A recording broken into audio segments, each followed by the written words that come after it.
You're listening to the world-famous White Roof Radio, Woofcast number 601, recorded on July 26, 2016. Tonight brought to you by CravenSpeed.com, MotoringStripes.com, and now Motoring.com. Mini performance, speed, and style. It's on Motoring.com.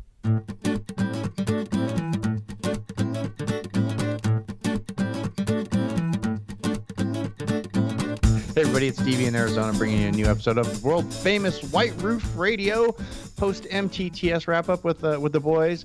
Joining us this evening, as always, my good friend Todd Pearson from MotoringStripes.com. Todd, say hi. I'm here. I lived through many Texas states. Nicely done. The good Reverend has joined us as well this evening. He's a little bit tired, but he's here. Chad Miller from Detroit Tune, DetroitTune.com. Chad. Hi, everybody. And as a special treat, Mr. Bridger from MotoringFile.com. Gabe, say hi. Hi, I also lived through part of 2 days. Gabe, come on, 2 days. Come on. So it's 3 days. Okay. 3 days. All right, 3 days. So Chad, I'm thinking, since you're so tired, you are busy despite many sales. You are still busy, right? Oh yeah. We're slowing down just a little bit because it's hotter than balls out there right now, and people are just doing other things. But yeah, we're still super crazy busy. Well, and that's what blows my mind a little bit too, because my business usually goes about the same as mini sales, right?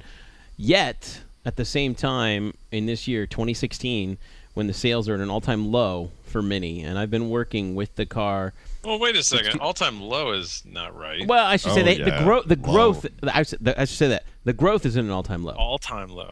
The growth is in an all-time low. The growth is negative. The growth There's no growth. Exactly, the growth is negative. However, yet I have been working on minis, and I've had my best year in 16 years.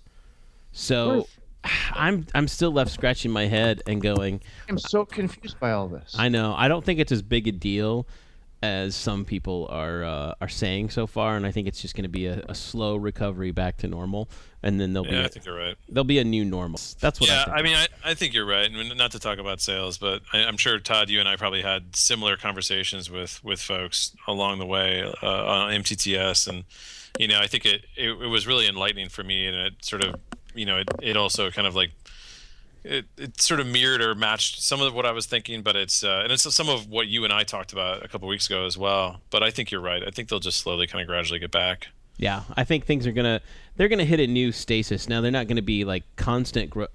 In one way too, economically speaking, in any business, continued constant growth is not possible.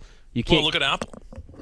Yeah. They just released their results today, and I mean, nobody would disparage their business, but yeah, they're not growing as much as they used to. Because eventually, not growing with $42.6 billion in revenue and $7 billion. Exactly. A little different than That is. Well, but I mean, I think the thing that they don't talk about Mini doesn't talk about the revenue. Like they don't do that. So right. BMW as a whole does that, and if you look at their numbers, it's excellent. So I think the reality is like Mini is probably doing okay. Like it's literally one country in the world that is having a dip this year, and in effect to the total Mini sales, it's actually not bringing them down. Yeah, and that's the crazy thing. And we said that the last show that I was on anyway. We talked about that, how the U.S. is only about 14% of global sales. So even though it's down, it's not really hurting the company in general. I've been working on this article for a while, and I in fact just haven't had the time to finish it. But three stats jump to mind, and I'll make it quick. So in 2008, Mini USA was 23.2% of sales globally. 2015, it was 17.2. This year so far, it's 14.4. Hey, so I was right on. So yeah, so in a lot of ways, like if you look at what Mini was originally intending the U.S. market to be, they expected it to be under 10%. Right. Oh. And I don't know if it's going to settle at 10. I don't know if it's going to settle at 20. But it's just interesting to see, it coming to a point where maybe they were right all along. Yeah, and now the question, we're going to let DB do an intro, and then we're going to continue this conversation. We're going to do a sponsor spot. Yeah, let's pay some bills really quick, and then we'll continue with this talk about sales and then some MTTS wrap-up, including an interview with our pals over at MotorTrend Audio Podcast, Charlie Vogelheim and Sean. We're going to have that for you tonight as well. Before we do, let's tell you about our friends over at Motoring.com. I got an interesting email from our man Aaron today. I want to share some of this with you. He now has like a small army working in his office, and they are rapidly adding items to the website on a very regular basis, and they're getting up to currently the pace of about 3,000 parts per month. 3,000 new SKUs every month that they're adding. They're adding a whole bunch of OEM stuff, including body kit parts. I need body pieces for my JCW kit. He doesn't quite have them yet, but he's already sourced them. He's going to be able to get them for me. He's going to be able to get them for you too in just like another couple of weeks. But if you're a DIYer and you're looking to like fix everything on your Mini, you can click over to almotoring.com. There's a better than ever chance he's got the parts for you already. Very, very cool. And if you're not a DIYer, but you have like a local shop and they don't know where to get parts, you know what you can do? You can send them over to almotoring.com. They can get it taken care of for you there too. Very, very cool stuff. And don't forget, so you can see all these items at the site, of course. And when you click over there, as soon as you do, you're going to be prompted to enter your email address so you get that email newsletter, right? Which is super awesome because when you get the email newsletter, you also get that really handy dandy 5% discount code every month, which is super rad. And I think he's still doing the free shipping if you spend $195, right? And this is for outmotoring.com. You guys know outmotoring.com. They're the Amazon.com of Mini Cooper stuff.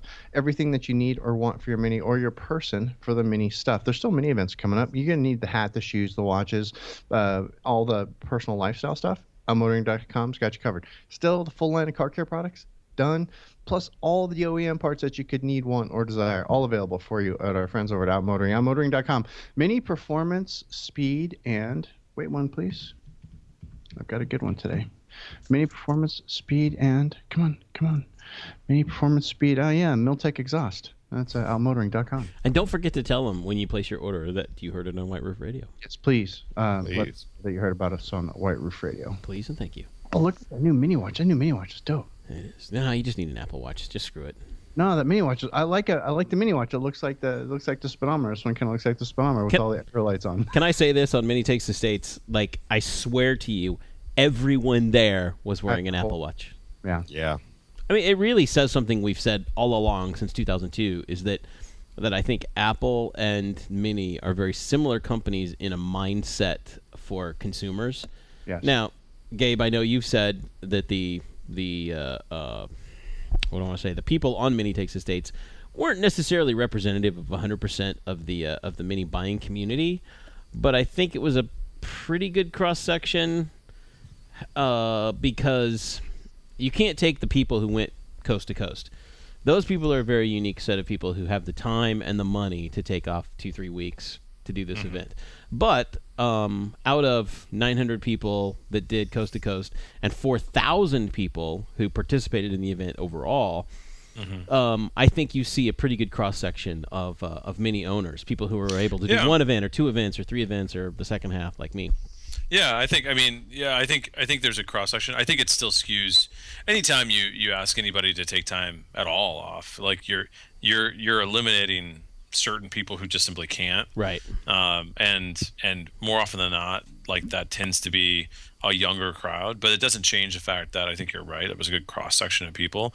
And I mean, I wrote about it on Motoring File. I mean, I don't think it's any different than it was in 2006. I really don't. I think it's just bigger. It's just bigger, and I would agree with you. I didn't when you wrote that. I think I was on my first or second stop. Okay, and I read it, and I'm like, I don't know yet. But then I did 8 nights at MTTS, the final 8 nights, and I realized this thing feels exactly like it has. It's just bigger. Isn't that funny? So you and I both came into the thing with the same exact. Idea in our heads. What you're saying. Which is, had a preconceived notion that this was going to be huge and full of retired people and countrymen. Yeah. So I think you and I had the same thought. I mean, I went into it having heard from a few folks that this may be the case. This is kind of what's happening, and I didn't react to it. I didn't say anything on Motoring File or anything because I just thought, you know what, I really just want to go into this with eyes wide open and I'm really trying to understand what's changing. We've got the sales dip, we've got new leadership, we've got a new car, like a number of new cars. Like, am I going to see a difference? Is MTTS is such a litmus test in a way. And yeah, to your point, Todd, like it after I'd say a day, I started to look around and think like, God, this is just like it's always been. Yeah, and the crazy part is the sheer number of people I get done with my 8 stops, and I'm like, oh, I didn't see so-and-so, and I didn't see so-and-so. Well, it was very difficult in a crowd of 1,000 people, where it used to be a crowd of maybe 400 or 500, that I literally think this year was about twice the size it was in 2014. So it was difficult to find people, and a lot of people, lamented about that. However, I still had fun, and, I still found the people who, I hung with and had a good time, and I tried to vary it up a little bit from stop to stop. So it was, while it's a challenge, and can I say this right here, that the head of Mini, Thomas Felbermayr, now in the U.S., did say, and I quote, he said, "We will do something similar to this in 2018." He announced in Palm Springs that Mini was planning on doing something similar. Now, the way he said it seemed a little odd at the time. He goes, something similar to this in 2018. Because my attitude is, thinking on the way home, I'm like, you know what would really work with this? The event itself is going to crush under its own weight unless they turn it into something like Mini United, which is a destination, like a 3-day event or a 2-day event, which is a destination, and they rent out like a stadium or a racetrack, and you go there to the thing, and you have a big festival, and then from different parts of the country, everybody has regional events that drive there, and you still get the driving aspect of it, and you still go to the event, but you also get the best parts of Mini Takes the States, which is hanging with other people and looking at other cars. That was Mini Takes States 2010. They kind of tried to do it in 2010, but I think they really... I don't think they have the numbers to pull it off to make it as giant an event as it could have been. Yeah, they did 4 regional events in 2010. No, 2010 was towards Denver. That's right. Yeah, towards Denver. Yeah, that was right. And you're thinking of 2008, where it was the 4 separate events. Yeah. Yeah. So I don't know what they're going to do. We don't know who's going to do it yet. I mean, I think TPG, the company that's done it since 2006, is in the lead, but they're going to bid on it, and I have not confirmed, one way or another, whether that's going to happen. Or, I think a lot still has to say is sales between now and then, because I will say that you did feel the budget crunch of Mini as a company this year in little ways. They weren't really noticeable. I think also think about it, like the EPA fine they got last year. Yeah, that's got to come from somewhere. People forget about that. Yeah. That hurt. And I mean, why do you think they didn't go to Detroit? Why do you think they didn't go to Geneva? What was that? $30 million? Was that up to $30 million or something like that? Yeah. And I think that it was a little more than symbolic. If you know what I mean. And I think it hurt. And I think then at the same time, budgets are set quite a ways away. Like they were set years ago. They're set with automotive companies, they're set in motion a long time ago. And so I think that like I said, the 30 million or whatever it was is not inconsequential. And I think that there's been an edict put down to save money. I mean, in a number of different ways. And so I think I think we're starting to see it. My hope is that they recognize the value in MTTS, because this is one of the big takeaways for me. And it's interesting because like you guys, I've had I've been involved for a long time. I had a 2002 Cooper and immediately was involved in stuff. The enthusiasm for the brand and the car in 2016 at MTTS is exactly like it was in 2002. I mean, I saw so many smiles. I mean, besides the new part, take the new part out of it. Yeah, I would say that. I would disagree with it, because I think the enthusiasm has shifted a bit. I think all these people are a bunch of noobs. Forgive me for using that term. A bunch of newbies who don't really know anything about Mini or the history of Mini, and they're not That's a generalization, though. It is, but I think it's accurate. You can't say everybody who just bought a Mini doesn't know anything about Minis. Like I think I'll bet you there's people listening right now that have recently bought a Mini and found this show, and either they've learned quickly, or they're learning now, or they've and I think that's fair. Like Todd, you didn't know much about Minis. I knew a little bit. I think it's great. I think we should welcome in people who are excited about it and want to learn and know more. Well, and here and to piggyback onto that. So I think what is at stake here is the future of Mini, and we've been talking about this constantly for the past few months with sales dipping to where they are. And Alex put it pretty succinctly a couple of shows ago when he said, And we had Gabe, you haven't been on the show since we had this discussion.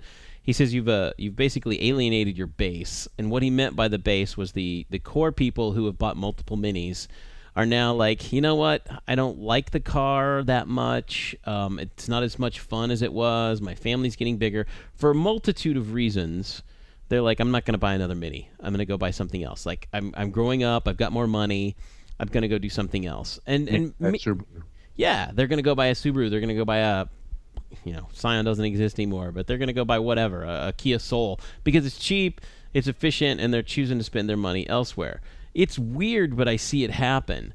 Yeah. And so what's happening now is I think Mini has to look at Mini Takes Estates and go, wait, we have a core of people that we have to acknowledge, and they are important to us. And Gabe, I know you know marketing really well. You work in that industry on a day-to-day basis, and you understand this. And Mini has been trying to go after a new market. They have basically, and what Alex said a couple of shows ago is they're going after this new market at the expense of their existing market. Well, and I think you and I talked about it too, Todd. I mean, I think there's a couple things at play. Like they're going after, they're doing a. I mean, I'm just going to say it. They have a message, and I've talked, and it's funny. I've had long conversations with folks in marketing about this who don't know anything about Mini, but I've explained to them the situation, and we've had conversations about it over drinks. They are trying to connect Mini to something like, to basically like a lifestyle and sort of the notion of like craftsmanship and artisanal goods and all these things that, you could probably like, let me put it this way. It's incredibly difficult to connect a mass-produced vehicle that's produced in a factory to artisanal goods made down the street by a guy in overalls. Like, so just like, let's just say that's true, right? Like, It's really hard to do. Like, they could do it. Like, marketing is magic. You could make it happen, but you better be firing on all cylinders, and you better nail the message. You better nail the activation. You better nail every single aspect, every single touch point, every single message. You better make people believe the almost impossible if you're going to nail that message. And so, so with that said, how are they doing? Really badly. They're really doing badly at nailing the message. They're doing really badly at making people believe. I have seen one event where they've done it, which was the Clubman introduction in Chicago, which was an actual event. They did a fantastic job. Problem is, they did like 5 of those across the nation. You can't scale that. Well, and so what did they do after that? They did a Super Bowl commercial. Do you remember the Super Bowl commercial? I actually forgot it until I recently looked at it again. Oh no, Gabe, you don't watch enough. I of all the people on this show, I'm the one who watches a lot of TV, and they keep hammering this Super Bowl commercial. It shows up all the time, and every time I see it, I cringe a little bit because I'm like, it's a great campaign overall, but it's a poor execution. So I agree with you totally. But here's the other problem, Todd. So the demographic that they're trying to go after, and maybe it's the wrong demographic, I don't know, that's not my point, but my point is the demographic they're trying to go after doesn't watch TV. No, they don't. They don't watch TV. They watch, at best, they watch Netflix. Right. At best. Right. And so what are you doing spending money on TV? Are you kidding me? Like what are you, Buick? Which is why my family and friends, people who do watch TV, are going, I keep seeing this commercial and I scratch my head. Can you explain to me what the hell that commercial means about defying labels? And it's the short version of the commercial that was on the Super Bowl, the one where you've got Serena Williams going, "This is not a chick car," and you've got Randy Johnson going, "This is a short person's car." Yeah, no, it's great. It's great because it's easy to pick it apart. I hate to say it. Yeah, I had a conversation with a head of marketing at a pretty large company not too long ago. We were talking about it, and she was saying, what's interesting? For people who don't know the brand, which is the majority of human beings, let's just say that. Well, it's such a niche market. I mean, yeah, they immediately hear that message and think there's something wrong with the brand. Oh, what are you fighting against? Yes, exactly. Like, what did you used to have a problem with? Like, why? Like, oh, did something suck at some point? Like, now you're better? Like, what's going on? And it's like a back foot, message. So let me ask this message. So let me ask this question, and I want to hear from DB and Chad also. So my question is, And we saw this a couple of years ago when David Duncan did the message, and we all saw that little video of him. And he goes, here's the problem, is that Mini is perceived as a company, as a car that is frivolous, feminine, silly, and goofy, okay? And they tried to get away from that. And I think, Gabe, like you said, is that this message they're trying to say is, we're not those things. And I'm like, wait, this has been successful for 14 years. Of course you're these things. Embrace it and make the freaking money. Right. Yeah. That's why do you have to change? Things weren't going badly. They just wanted something different. And we're going, well, DB, I want to hear. It's like New Coke. It's a little bit, New Coke. Everything's going well and sales are great, and we decide to. Those are awesome. Well, hey, let's change the recipe. Yeah. What happened? It backfired, and what they had to do, then they had to bring back old Coke, and they had to call it Classic Coke, which ended up saving their butts. Maybe that's what they're doing. Maybe they're trying to, recover, and they come back with, it's the new cool Mini thing, or whatever, and they'll bring back the Ultimate Driving Machine or some shit. Who knows? And it'll turn out to be sell a million cars. Chad, your turn. I see, with this whole, premium brand products and stuff, I just see it as a stepping stone. It's like, we don't really want to sell you a Mini. We want to sell you a BMW. There's maybe a little bit, and I think that the problem. Yeah. I still miss being able to go into a Mini dealer and being able to buy a fairly nicely equipped performance car for around that $2,500 or $25,000.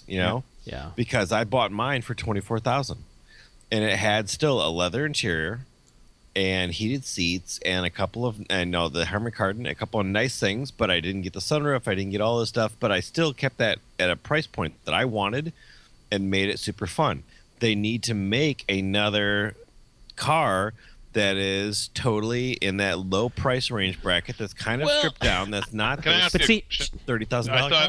I have a thought here. I just want to throw this out there. So I can tell you, Chad. So Chad. So I think one of the things that I have learned recently is that your argument, the one you just said, is one I've heard many times, and Mini has heard it and knows it and has listened and is trying to figure that out. Okay, about and let me throw the lower price cars or the buy a BMW. Basically saying why? No, not the BMW part. Okay. Why was the R53 in 2002 so appealing? And here's the thing: is it wasn't cheap in 2000. In 2002 and 2003, when I bought my car, I spent $26,000 on my Cooper S, and it was moderately equipped. It didn't have every option, but in 2003, you could have gone out and bought a really decent car for still $13,000. Okay, so the Mini was comparatively expensive. I think we're all looking at it, and mentally we're thinking, I remember $26,000. Yeah, that seems like it was yesterday. No, that was 14 years ago when we did that. You're right. You're right. Todd, you can go. I think it doesn't change the fact that people's, sometimes some people's incomes haven't changed that much. That's true, and that's a problem with the American economy. There's a lot of people, and that's not Mini's problem, but it's a problem. No. So there's a lot of people out there who look at it and say, you know what, that's great. Cars have gotten more expensive. Guess what? I only make $3,000 more than I did 15 years ago. So F you. And I think, and you know what? And DB, you're kind of in that case. That's why you bought a used Mini, right? Yeah, I'm in that case too. But something else to Chad's point a little bit is not only could you back in the R50, R53 days, you could buy a really nice car. I mean, shit, Roxy was fully loaded and it cost $24,000. But not only could you buy a car for less than $30,000, but you could buy a car for less than $30,000, and either of which was in the top 10 of best handling cars according to MotorTrend. Right, and it's no longer there. That is no longer the case. And it was also a little cheaper to fix back in the days. These newer cars are a lot more expensive, and there's a lot of dealer stuff. Cars in general, Chad, all cars are that way. Well, yeah, but the newer stuff nowadays, I mean, it is really costing consumers quite a bit of money, and there's a lot of stuff that have to be done by the dealers or somebody that is really skillful, because you can't replace a item X on your car without coding it to it or whatever, so the 53s didn't have that problem. I mean, so here's what we're almost anything from any car and make it work. So here's what we're saying. There's a ton of issues that we have. It's a very complex thing. We can't pin it down to one thing. We can't pin it down to the fact that it's marketing. No, it's not all marketing. We can't pin it down to the fact that the car has gotten more soft and I hate to use the word boring, but yeah, the car's gotten more boring. It's just like any other car because it has, except with the exception of, and I keep pounding this drum, when you buy a JCW like mine, I love my car. I love everything about my car, but by the time you're done getting it there, it's $43,000. So I'll disagree with you a little bit. I do want to say, like, there's a point to be made, and you're making a really interesting one. When I was at MTTS, and I'm sure you were too, in the Rise and Shine, and you saw all 1,000 cars drive away. Right. How crazy was it when the F55 drove by after you saw like 4 R53s? It seemed like it floated by, right? Yeah, it was like a sedan. It was like, what is that doing?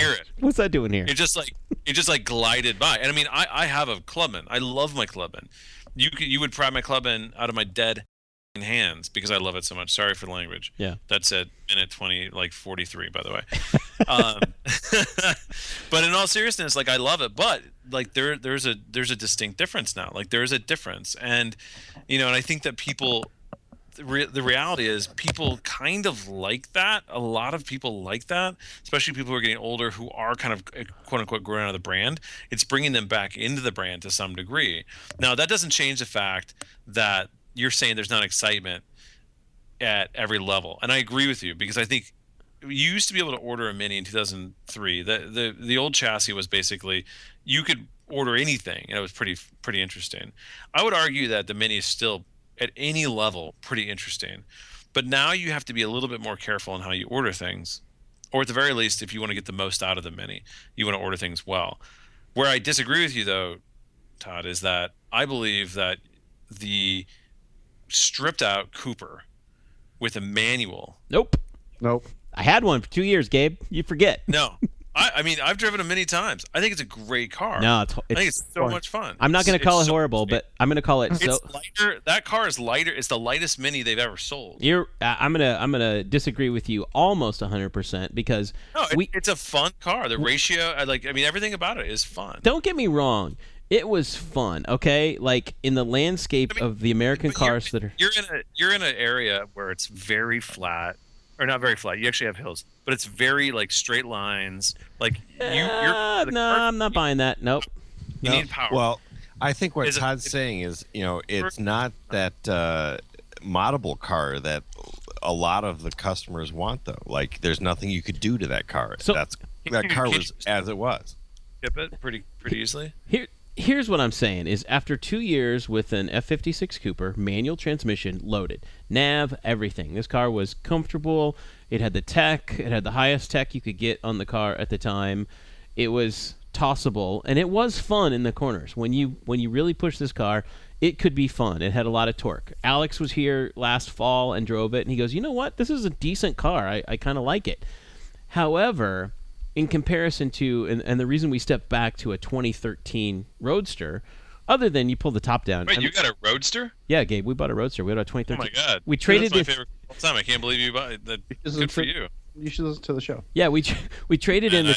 I don't listen to anything anymore. That's okay. No idea. Here's the story. We traded in a 2014 Cooper manual that was loaded on a 2013 Cooper S Roadster with the JCW upgrade. Okay.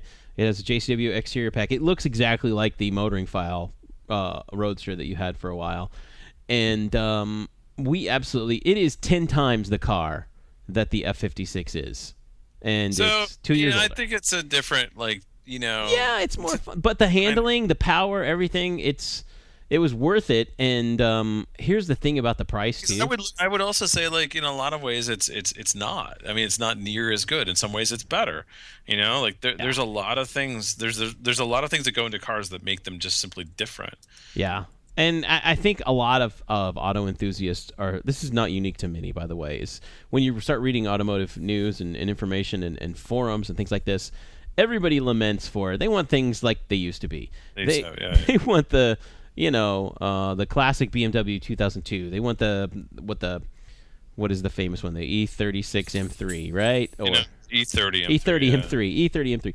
They want, this classic raw feeling. They want the 2006 GP, the R53 GP, which is an amazing car. But none of us are getting that in any brand right now, so we're having to settle. And what we're saying is I think there are other cars out there that are outperforming the Mini, and I think DB kind of alluded to that also, and Chad did. For this price range, you can get a car that outperforms the Mini for less money, and that's a problem. When has the Mini ever outperformed anything in its price range? I don't mean outperform, and I say outperform when I mean it's more fun to drive. I think there are cars out there that might be more fun to drive than a Mini for less money, and that's a problem for Mini, and that's a perception. That's an issue. It's a perception problem for Mini, and they've got to do something about it. But I think so. I will argue with you forever, because I think the Cooper with a manual and the three cylinder turbo. I mean, number one, I'll say it again. If you took the safety equipment off of it, like they added a safety equipment that wasn't there in 2002, and I've spoken with Mini about this before. Yeah. It's dramatically lighter than the R50. It is, but it's also softer. It's dramatic. It's got way more power. It's got way more torque, and you can't in the United States you can't get the sport suspension anymore, right? Yeah, right. But it's there's your problem. Yeah, you can't get the sport suspension. But so you used to. The one I drove for a while had that. It's I mean, all around, like it's like, to be honest with you, the sport suspension isn't even required. Like the body roll is kind of fun. Like it feels like a classic car. And to me, that car, the DNA in that car is closer to the R50 and the R53 than anything Mini sells. I don't know. All I can say is we drove one for 2 years, and I drove it on a weekly, almost daily basis. And I disagree. And this is just personal experience. I had the GP, which is the polar opposite. Well, that probably clouded your judgment a little bit. It probably did, but at the same time, and then we also had the F56 JCW in comparison to it, and I realized this is the same generation car. Okay, you're at the polar extremes of horsepower of these two vehicles, and the polar extremes of handling, because I've got it dialed in with the Pro suspension and all the performance products, the 18-inch wheels, everything, right? So you're at the polar extremes, and the gap is just way too big. But I think that's kind of the problem. It's like if you look at a classic car, for instance, like I don't know, whatever, some classic car, and you drive a modern car, like let's say you drive an E30 M3, and then you go drive a brand new M4. But Chad, if you are looking at it from a quantitative standpoint, you'll be like, what the hell? The M3's got body roll. The brakes aren't that great. It's like the mid-range is like, it doesn't get good until like the mid-range and upper range. Like, wow, and it doesn't have low-end torque. Like that's, it's like, but I mean, and the opinion that I just said is totally right. Like it's totally right. But it's about your context in some ways. It is. Like if you have that other car in the garage that, that clouds your judgment, like I totally get it. Like it contextually makes the other car look kind of like a dog. I mean, Chad, you've got one in your house. You've got a classic in your household right now. The vintage Cabrio VW, right? Oh yeah. Right, and that car's fun to drive, isn't it? In all of its lack of tech and super fun to drive. There's actually no stereo in it right now. I don't even want to turn it on when there was one. We put the top down, roll the windows down, and you drive around with a smile. It is very easy and fun to drive, and we enjoy it. And so what I'm saying, how could a modern car company build that, Chad? How do you think they could do that? I don't know. Well, it is hard with as many government regulations as there are nowadays to do that. There are things about this car that definitely scare me a little bit. I mean, the doors are paper thin, literally. It was built before side impact crash standards were even anybody cared about. Right. And I'm sure if we were in a major car crash with this car, I mean, it would definitely be a hospital bill. show its true colors, because braking and all that. But how would they go about doing that? I don't know. I mean, it's going to be a mix of trying to find that fun sporty car, whether it's they're trying to make that S2000 with modern stuff, or the Mini with some modern stuff, or whatever iconic car that has always, there are multiple cars throughout everybody's car line that has been like that awesome. And we've been talking with this with customers, like that R53 Mini Cooper S is going to be kind of like the BMW 2002 or the S2000 or something along that lines, that people are like, man, I've always wanted one of those cars. I'm going to get it, and now I'm got it, because I'm still doing a ton of R53 work. tons. Yeah, So, I think it's interesting. I think I wrote an article in like 2003 about that. Like, I think that you're totally right. By the way, I don't know if I mentioned this, but I have a BMW 2002 en route. Nice. uh-oh. You really? So, yeah. Did you buy it? Yeah. Ah, nice. Nice. Well, I'm going to answer Chad's question, or answer Gabe's question of, like, how does a car company do that? Right now, for me, it's the JCW. The 2016 JCW, I think, is nearly perfect. I just put 4,600 miles on it across the country and did a lot of flat, straight driving, but also did a lot of twisty, extremely fun driving through mountains, through the Black Hills National Forest in South Dakota, which was just purely brilliant. Even through the deserts of, when TB, you're familiar with these, from California, from Vegas to Palm Springs. Mm-hmm. You know, I drove through all these cities that I've heard DBs talking about for years. Yeah. Driving through, but some of these roads are really pretty fun. I mean, lots of elevation changes, not a lot of curves. You did the road you went through Vidal Junction up into Needles that way, the back way, didn't you? Yes. Yeah, isn't that road awesome? Yeah, it's absolutely awesome. Scary as shit because you're out there going, if I have a breakdown, I'm screwed. I have no cell service, and there's nothing but rattlesnakes and scorpions for miles. There's Verizon service out there. Yeah, it was pretty bad. But anyway, the point is, I think in answer to Gabe's question, how does a car company do that today? My answer is the JCW, and they do it very well.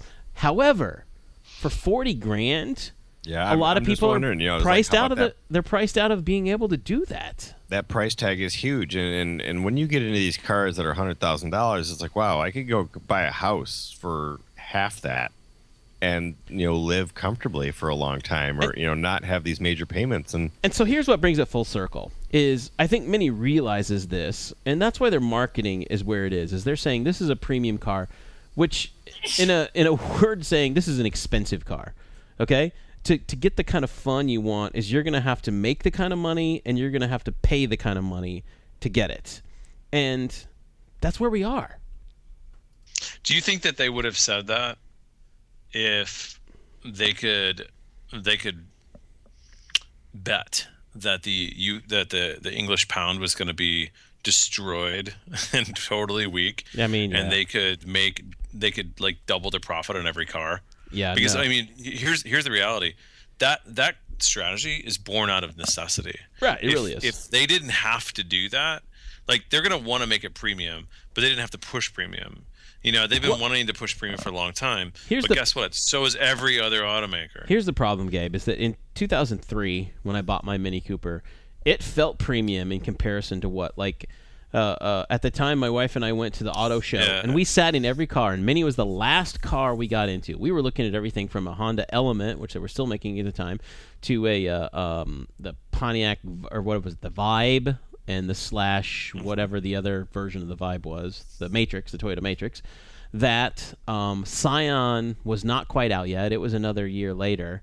But, we sat in Fords and all of these, and these cars felt cheap. You got in the Mini in 2003, and it felt premium. And I think the problem is that people's perceptions is what's wrong. And it's like, screw perceptions. Sell the damn car and let people be enlightened by it and go to the dealer and drive it and go, this is way more than I ever thought it would be. Yeah. And I think marketing has failed. They're going the wrong direction. Instead of, saying, this car's premium, let people figure it out for themselves and just cash the damn checks for people buying the cars. Right. And I think it's tricky because they have to sell in quantity, right? And so if you and I mean, obviously they're not doing that right now, but so they have to sell it in quantity. So Chad, you mentioned the S2000. The S2000 is a famous example of a failed car. Didn't sell. Honda. Yeah, didn't sell very well. Didn't sell. Now, I would argue it was probably ultimately profitable because it was a halo car. Right. But Mini can't afford to be a halo car. No. GPs may be a halo car. So how do you? I mean, this is a rhetorical question, but so how do you market the notion of like fun to drive and be authentic about it, like AKA actually be fun to drive, but then market it to people who like the idea of fun to drive, but actually don't know what the hell that even means. All right. So we're going to bring it full circle here because I'm going to answer your question, and it comes back to Mini Takes the States, and how Mini Takes the States has changed in 10 years. 10 years ago, and we got this from our good friend Eric Kennedy, who went to at least one of the stops. I think he was at Baltimore or Pittsburgh or someplace like that. Yeah, something like that, yeah. And he did say that it felt different. He goes, it used to be about the car, where they had all of the models there, and you could drive them, and there was autocross courses, and it was about the car. And now, this past year, it was about charity this year. Let's face it. The big push this year was Feeding America. Completely noble pursuit, don't get me wrong. They raised enough money to feed 1.3 to serve 1.3 million meals, which is incredible, and kudos to Mini for doing that. However, what has changed in the 10 years was this used to be about a thanks to the owners and a spreading of the joy of Mini, of like, look how much fun we're having. Now, there was a certain aspect of that this year, but I have now heard this from multiple people, is that it felt different this year. It wasn't so much about the car. It was more about this ethos of something else that nobody could really grasp or put their fingers on or explain in a sentence. So that's what I didn't get, and that's what I was saying earlier. Like, I didn't feel that. I did. It felt like it always did. Like hanging out with the people and being a part of each of the events. It was the same conversations. It was different because now there's like sort of sects, within the Mini ownership, but the same enthusiasm was there, the same smiles, the same laughing, like the same experiences. So I don't know. I read the same thing, and I heard it from a bunch of people, and I went in thinking, wow, that's exactly what I'm going to find, and I really didn't find it that much. I don't know, Gabe. I think what you did was once you got out a little bit more and were at a few more stops, I realized that feeling was still there. However, that feeling was coming from people who were driving 10 and 12-year-old cars. Okay? It was a big difference. In talking to the new owners, the people driving around in the F-54s, the people driving around in F-56s, the new cars, it was a different attitude. It wasn't bad. It was just different, and the level of enthusiasm was different. They were like, look at these stickers I put on my car. It wasn't, oh, I got a 15% pulley, and I got an intake and an exhaust, and I put iridium plugs in here, and I've got a lighter crank pulley and all of this. These people who knew these things, and they were into modding the car, and they were enthusiasts. I think the term enthusiast has changed now. People are like, well, I bet it's changed across all of the automotive landscape. It has, and that's what I said in the beginning of the show. So I think the longer you spend around these people at Mini Takes Estates, the more you start to realize that the ownership has shifted a bit, and that's not a bad thing. But I think our question is, and this is something we're going to continue to talk about for the months ahead, is how does Mini capitalize on this to change the landscape of sales? We can't just continue to bash the car is soft. We can't just continue to say marketing sucks, it's not working, and clearly from sales. Now it's time to go, how does Mini fix this? And it's the problem that Jim McDowell said to me years ago, is that the company's so big, it's like turning a steamship on the ocean that's going at full bore. When you make a turn, it takes a really, really long time. Well, and it's automotive cycles, It's like these, and so I'll stop and say I disagree with you. I think the current car is actually really pretty good. I think that there's things to improve, just like there were things to improve in different ways. So, did they swing the pendulum too far in one direction? You could argue that, but I think that they're, generally speaking, really good. My Cooper S I had last year, I loved. My Club-in Cooper S right now is the second best Mini I've ever owned. I absolutely love it. Now, that said, I will tell you right now, I will readily tell anyone when their marketing is bad that their marketing is bad. And until that day, I will say Mini's marketing is not hitting the spot. I think the truth lies within the product. Right. And they need to find a way to satisfy the base, and they need to be able to do that with a $24,000 car that comes with a few key options that people are happy about, that has a power weight ratio that's roughly at the R53 level, and that feels fun. And I think that's exactly what both DB and Chad said early in the show today. Is we're all in agreement there. Is that finding that special sauce of a car that's fun to drive, that's not so damn expensive that you have to spend. Now, Don't get me wrong. I think the new JCW is worth every damn penny of $40,000 to $43,000 when you put all the fun bits on it. Okay. Yeah, but why can't I buy a Cooper with sports suspension? That would make me super happy. Well, that's the issue, Yeah. DB. You're right. Yeah. Like that to me, like they have all the parts. They have all the parts. The F56 Cooper has the power to weight of an R53. Yeah. But So what if they had a With the magic number, and now it's just exactly driving a Camry. Yep. You know, it's so just, no, actually, DB, it has way more because it actually weighs less than an R53. I mean, I know it's got all the if you take away all the added equipment, it weighs dramatically less. I think it's right around this weight, but it's got more torque, right? Why can't I just get a Cooper with sports suspension? Yeah, because the performance. I argue, well, it's not sports suspension. I argue that they should produce a Cooper S version of the Cooper. I know that sounds crazy, but that's what they should do. Yeah, I hear you. Like I don't think I understand. Wouldn't that be called a Cooper it's an S? entry. It's an entry level Nope. Cooper S. Basically. Nope, it's what the Cooper S used to be. Right. Like a Cooper S1? Yeah, seriously, I don't know what they call it, but it's like imagine an R53 version of the Cooper. That's what I want. Like a Cooper Plus. Yeah, that's what I want. So you want Like you want all, grand you want all the stuff from an S, You want a JCW Cooper. but with like a JCW Yeah, Cooper. yeah. All the stuff that you get with an S, but still having the 3-cylinder turbocharged motor. the lighter car. Yeah. You know, like I want less weight on the wheels. Yeah, a I JCW. want I'm with Chad. That's what they need to do. Like full that's JCW, not just like JCW parts, like body kit and interior. Right. The like exhaust and exhaust, suspension. and suspension and intake. Yeah, I'm in. Yeah. Make it cost $30,000 or less. All right, there we've just solved Mini's problem. They just need to listen to us and make it happen because they can do it with parts that are available now. They can do it. Maybe not the exhaust. Maybe not the exhaust. Well, I don't know. It's not going to be expensive to shift things around a little bit and go. You need to just completely put this thing in a big bowl and shake it up. Yeah. And pull out some good because the parts are there. I think we've all agreed. You know what? The F56 is not a bad car, but we don't rave about it like we did my 2003 Cooper. I had to tell everyone who was around me, grab them by the collar and say, this car is so freaking good, you have to go buy one. Yeah, and most of those people wanted to know about it as bad as you wanted to tell those people about it. And that's another problem is the car's just getting old and it's aged too. But that's another issue.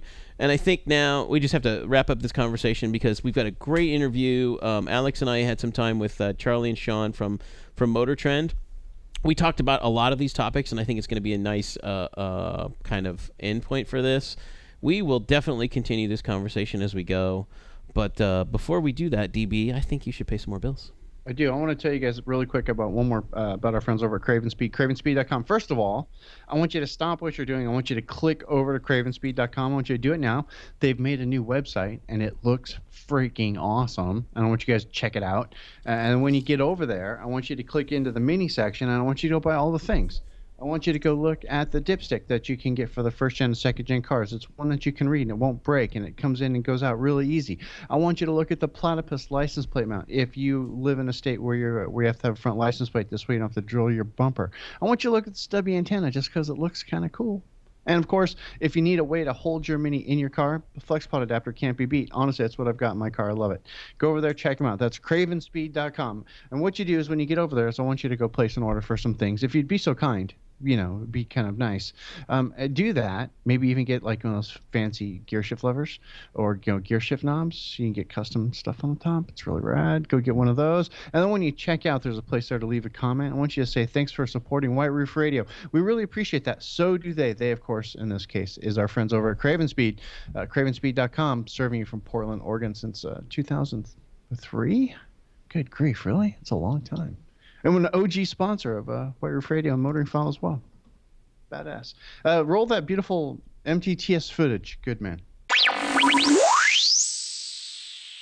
Todd and Alex here at the end of Mini Takes the States, and we're here with Charlie and Sean from the MotorTrend Podcast. Guys, how are you doing? Pretty good. Yourself? Yeah, good. That was Sean. This is Charlie. I spent the day with Sean in the car, so I'm a little iffy right now, but it's getting better. So, did you have the car in green mode the whole day?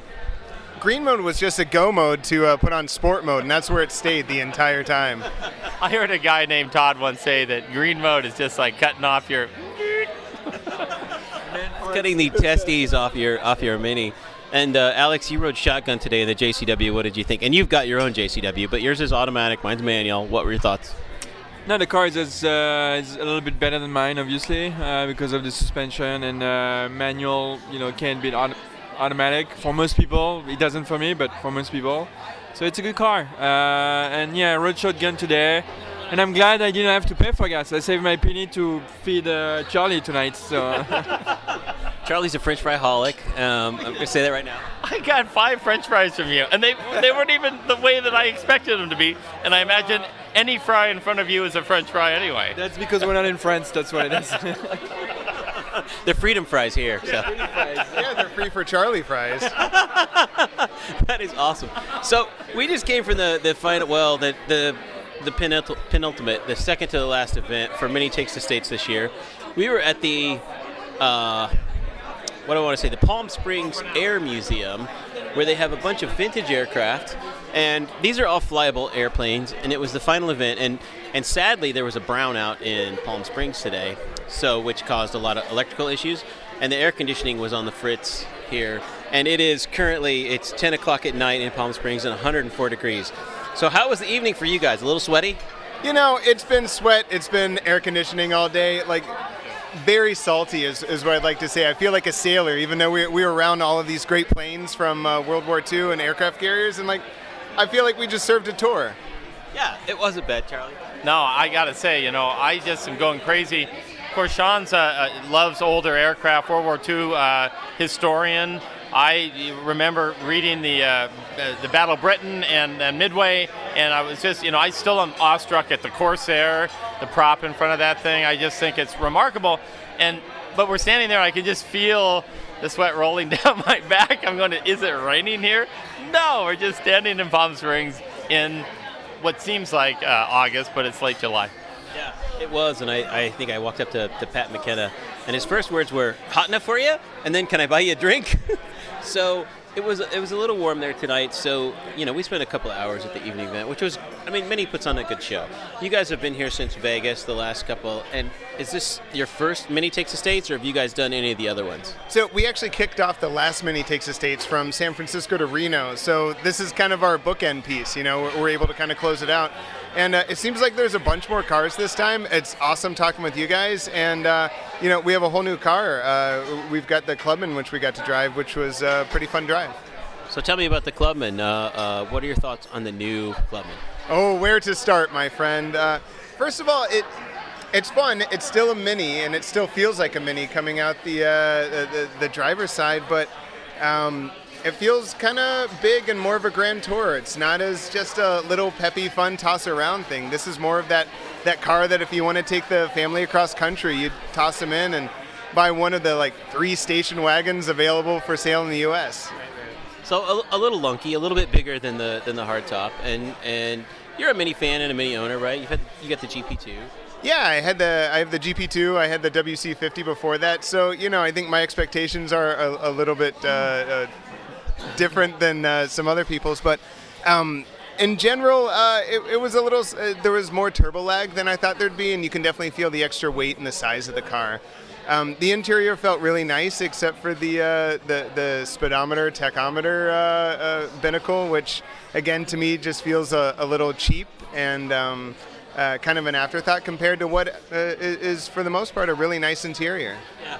I think they've really stepped it up in the Clubman, but Charlie, what are your thoughts on it? Well, a couple comments to add to what Sean was saying it was nice. It had the power in the passing mode. When we were at speed and we needed to get around something, it seemed like it was all there. So a little bit laggy in the front, but at speed, it was all there. And then the other thing that was interesting, it didn't feel as fast as we were going. So a lot of times we're cruising along and was stable on the roadway, and all of a sudden we look down and we are going faster than the car feels like it's going in a broad speed range for that matter. And it got to be a game. It's like, how fast do you think we're going right now? And it was like you would always undergas because it just felt pretty stable and calm. Now, to some that's a compliment. To others, it's being you don't have as much road feel.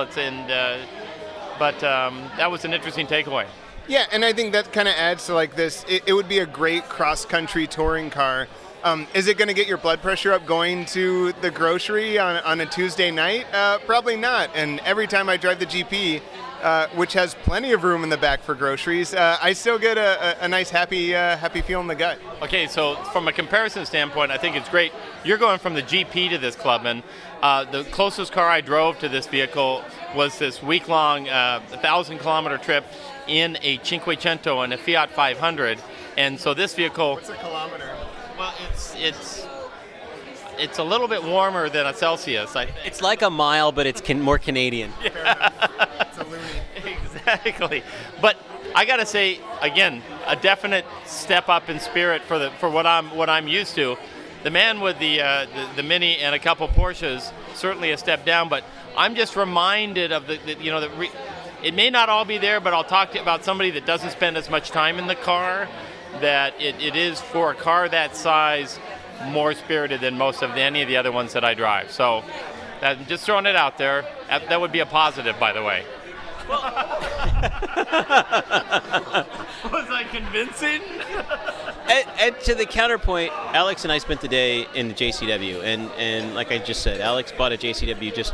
You've had it almost a month now, right? And I've had mine 4 months, and it seems to me to be it's what Mini used to be, but you have to spend $40,000 plus to get the Mini that you used to get for $25,000 10 years ago, right?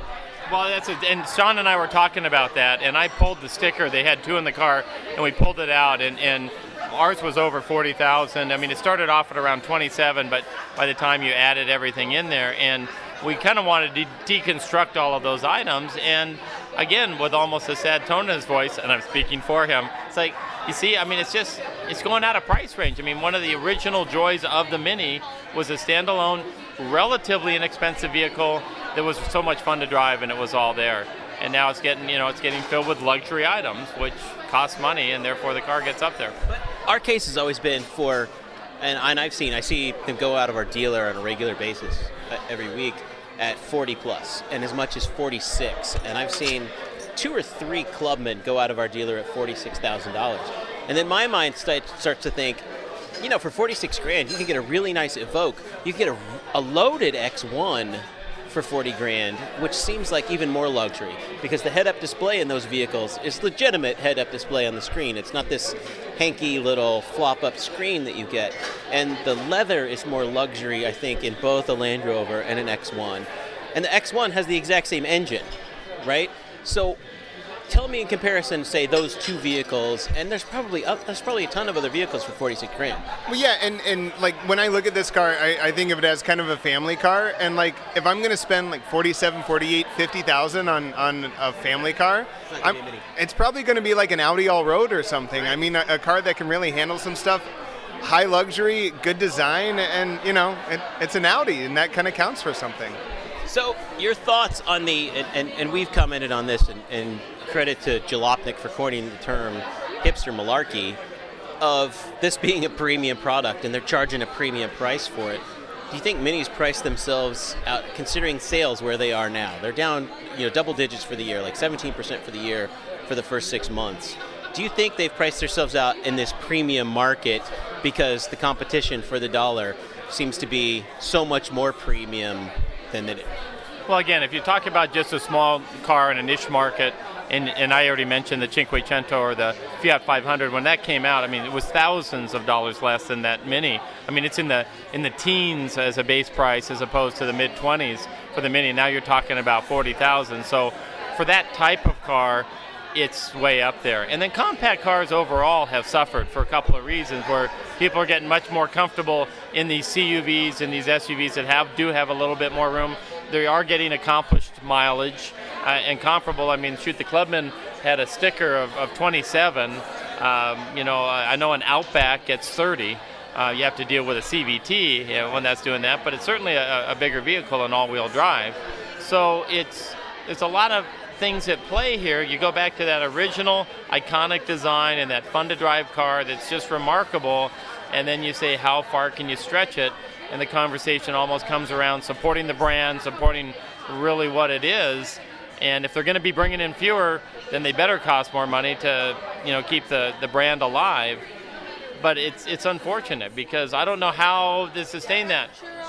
And I got to say that, when the Mini first came out, it was, as somebody that observed the market day in and day out, it was amazing to me how long it stayed popular and how long it was in great demand and how long everybody still wanted one. And I kept waiting for the time when everyone that really wanted one had one, and then it just kind of settled down, if that's the right thing. I know that no brand is waiting for its model to settle down, but it just seems like it's just then the natural transition for this, and it's a great thing to talk about, as you guys do on White Roof Radio going forward. Where is the future for it? And I think ultimately the question is it sustainable? Yeah. And like we've seen sales get to the point where it's plateaued in the U.S. The rest of the world is doing great, which is blowing our minds that the rest of the world's sales are up. The U.S. seems to be the only market out of 88 some markets that Mini sells around the world where sales are down. And so I think we've all are asking that question rhetorically. Has Mini hit its peak? Do they need to do something different? And what is that different thing they need to do to correct? Well, so I think part of it, what Charlie was talking about, is that original design was kind of timeless. And I don't think there are many people, even lovers of the current car, even as a JCW, that would say that the current design is timeless. And design is very subjective, but you're going for a very upscale, high-level interior, and then you have an exterior that, to me, still is not super homogenized. Like, you've got a front end that, for the European reason, and we'll just put that in quotes, is longer than it probably needs to be visually. We've lost a little bit of that snubby bulldog kind of look. We have kind of cartoony taillights going on, and then just as a whole, it doesn't feel homogenized. And I think if you want to go up brand, you want to go upscale, make the exterior look upscale as well. It's very busy right now. Give us something like some of what was the two-seat roadster concept that the Superleggera. Yeah. Okay. The day that came out, everyone who I showed that to, including non-car fans and non-Mini fans, said I would buy that car. Right. And it's always one of those things. We always have that car that everyone loves and no one makes, and you're like, just please make that car because I would buy that car. Right. Maybe apply that. Maybe that's how you get people in the U.S. back into it. And then we have the whole other idea of like gas prices, trucks, Americans, that kind of thing. But I think if they want to get the people who buy multiple Minis back, then maybe it is going back to like the things that made it work for them. And that to me is kind of design and a fun package at a good price. Well, again, the rest of the world is a much more compact place. And you talk about Europe and how close the countries are, and the traveling distance aren't so much. So essentially what you said about the Clubman being a great traveling car could be exactly what they're going for, to the extent that that's what we need to have in the United States because the distances are so much greater. And then again here, as I mentioned, the compact car as a rule is going out. People don't feel as confident in it. They don't feel as safe in it to drive it on these big roads with the trucks and things like that. And again, the popularity of the CUV, SUV, and truck overall is something that is somewhat unique to the U.S. market in terms from a competitive set. So, and then finally here, and we'll wrap up our talk tonight. Design-wise, as you alluded to here, Sean, that we've lost our lead designer for Mini. Anders Warming has left the company. He's left the building. Mini has confirmed that publicly. But that's all they're saying is that yes, he's left, and it seems kind of abrupt. And the Clubman was his baby. That was the one thing that he did, and the new Countryman, which you haven't seen, has been unveiled. My thoughts are, we're still wondering: was he pushed out? Had he gotten to the point where he'd done everything? Is it U.S. sales? Were that a factor? It's definitely going to change with a new designer. That always happens. They're going to put their thumbprints and their fingerprints on this car, and we're all our hopes as Mini fans and enthusiasts are that it will improve. The things you talked about, the overhang on the front end. All cars don't have to look like that. Porsches don't look terrible. They have the same European crash test fenders, right? And they still look great. I've hit several Europeans in both my Porsches, and they're fine. And you're not in jail? No, the car looks great. Yeah. So when you do a European crash test, you have to use a European? Yes. So Alex is our crash test dummy. Tuck and roll, baby, tuck and roll. Can you use a Canadian? Because they do metric up there. So That's not European. They should have this. I don't know. Maybe a Quebecois. Maybe we go to Montreal and that Alex speaks French, so we can get in. He can get us in. I think it's a kilowatt damage. Never mind. Well, anyway, so yeah, and many, other than publicly confirming that Anders warming is gone, we all know that there's changes afoot, and there kind of has to be, especially in the U.S., because a company as large as Mini worldwide, they don't stand for this. And we've seen David Duncan, the head of Mini USA, gone. He's been, we say, cross-promoted over to BMW, if you will. And now the lead designer for the entire company worldwide is gone. So it just seems we're kind of putting words in their mouth, but it seems like these are things that are an issue. Well, I just want to comment on what we just experienced. And I'm listening to everything you're saying, and I know there's been personnel changes, there's been design changes. So we just finished off this Mini Takes the States, unique amongst all brands in terms of what it is and how popular. A 2-week moving road show with the brand, and twice as many people this year. 4,700 people across the country participated to some degree or not. 30,000 breakfast burritos, all these crazy numbers. And we did it the last day this year just out of curiosity because we did it the first day 2 years ago. I've done the one-day event, Mini Takes the Mac, or Mini on the Mac, I should say, and that's the Mackinac Bridge in Michigan. Again, everyone's very excited. But to see the level of enthusiasm and brand support after 2 weeks on the road with what most people would be considered to be a relatively small car, it's remarkable. And the day in, day out driving and the smiles and the waves with everybody in between, I got to tell you, I'm agreeing with everything you're saying. I'm looking at sales numbers, but having spent the day with the fans, they're healthy. Yeah, you think the enthusiasm is still there, but as Sean alluded to earlier, I agree with, is Mini has got to realize this is a wake-up call. Mini Takes the States, the 4,700 people who have registered, it's a wake-up call to say, listen, these people are valuable, don't lose them. They're the ones driving, you saw it, 13-year-old Minis across country, 10-year-old Minis across country. There's a handful of newer cars, but they have to realize you have to get the multiple buyer customer back instead of saying, we don't care about those, we're going after the, I'm using air quotes, the new hipster market, if you will, with the premium brand, and that doesn't seem to be working in the U.S. So hopefully Mini Takes the States as a wake-up call again to say, hey Mini, get back to your heritage, get back to the cars that we love, both stylistically and the way they drive. And I know there's a lot of reasons for, engineering reasons why the car's gotten softer, but not all cars are like that. You can go drive a new, Porsche, a 991 or whatever, and realize not all cars have to feel soft and uncomfortable and not like they're fun anymore. And Minis used to feel like that. Well, I think in the end, we want to buy these cars. We want to buy Minis in the future, and I'm with you. I'm very optimistic that we'll get cars in the future from Mini that we'll want to buy. I hope so, because I want to own multiple Minis. They make me smile. Like, Mini Takes the States has been a nice rejuvenation of my love for the brand as well, because, again, the people are fantastic. The cars are still adorable. And, maybe the future is bright, so we can just kind of smile and hope.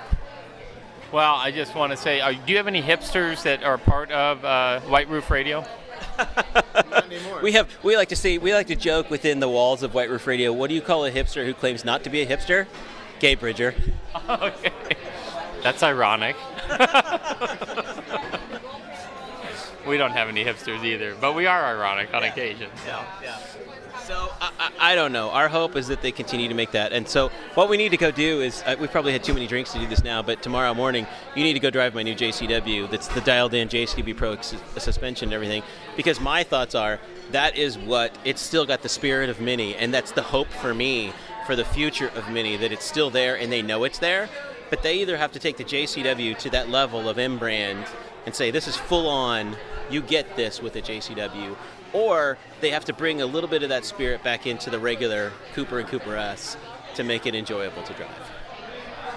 Completely agree. Well, there it is, guys. From Palm Springs, California, the end of Mini Takes the States.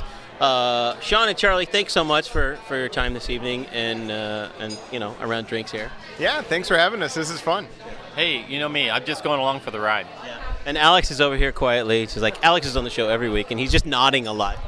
I think Charlie meant to say I'm along for the fries. That's what he meant to say. Along for the fries. He's just pouting. He wants more fries. There's a lot of pouting. Did you really want those? When I said you want those, you can just say no. That's something we do here This guy some fries. in America. Just say no.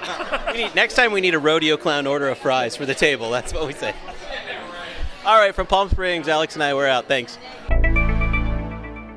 Thanks again, Charlie and Sean, for joining us. That was really nice of you to take time for chat, Todd and Alex, during Mini Takes the States. If you guys want to hear what Charlie and Sean actually thought of Mini Takes the States, they actually did the Vegas to Palm Springs run, and they interviewed Todd and our boy Alex over there at the MotorTrend Audio Podcast. Go check out episode number 93, and you can hear all of it. And they had a clubbing for the day. They had a great time. Yeah, we like Charlie and Sean a lot. We like Charlie and Sean a lot. They're good people. You should subscribe to their show, MotorTrend Audio. Find that in wherever you find us. You'll find them as well. It's actually a really good show, and you would do well by listening to that one. And Overcast is a really good app, by the way. Oh, yeah. Overcast rules. Yeah, it works really good in the Mini. Yeah. Oh, yeah, because it works with, and it also works with CarPlay, from what I understand. Anyway, thanks again, Mr. Gabe Bridger from MotoringFile.com for joining us this evening. That was awfully nice of him to stop by. MotoringFile.com, of course. And then I want to thank everybody who patroned our man Todd from MotoringStripes.com. And by the way, MotoringStripes.com, the Mini Takes the States merchandise, the remaining merchandise, is once again available. And I'm seeing sale prices. I'm seeing markdowns. Yeah, the remaining. Dude, This has never happened before on any of our sites. That you're selling stuff on a discount. Well, the event's over, so hey, Okay. Mini Takes the States merchandise is currently 20% off at MotoringStripes.com. Go get it while it lasts. Keychains, door bonnet decals, door magnets, the 6-inch tall magnets, the original grill badge, and the 6-inch tall decal, all 20% off. Go over there to MotoringStripes.com, pick something up really nice. Also, while you're there, if you need stripes for your Mini, you can go over there and get them there as well. Get Todd Pearson made stripes for your Mini Cooper, install them yourself, save a little bit of money, and get really nice stripes for your car. Also, you can get the Countryman boot protector strip, and if you use a contact form over at MotoringStripes.com, you can actually get a White Roof Radio Sunroof Delete Kit. Just ask Todd to shoot you a quote. Done and done. MotoringStripes.com, because blank is boring. There it is. But I do believe we're done. Yes, sir. Thank you very much. I want to remind everybody once again, shortly after you listen to this episode, we will be celebrating our 11th birthday. If you wanted to stop by the Facebook page and wish us a happy birthday, because you won't get notified about that, that would be really super swell. That's happening August 1st. White Roof Radio turns 11. We're almost teenagers. And if you've listened for 11 years, you know what you can do? Go buy us a virtual drink at patreon.com/White Roof Radio, right? I like it. There you go. Patreon.com/White Roof Radio if you want to help keep us going the way we are and keep the Ride Bikes Radio going, the new podcast that I started with Brian Dallas, and possibly add a third show either later this year or early 2017. Click on over to patreon.com/White Roof Radio to help us out. We really appreciate that as well. Yes, sir. Anyway, we are done for the night. Chad, thanks for stopping by too. Mr. Detroit Tune, you can find all those things over at DetroitTune.com. You're very welcome. But yeah, we're done. Yeah, we're done. Next week, tune in as we talk about a class action settlement. Yes, we will talk about the class action settlement, about the water pump next week. We'll have Alex back. He'll probably complain about something rattling on his car some more.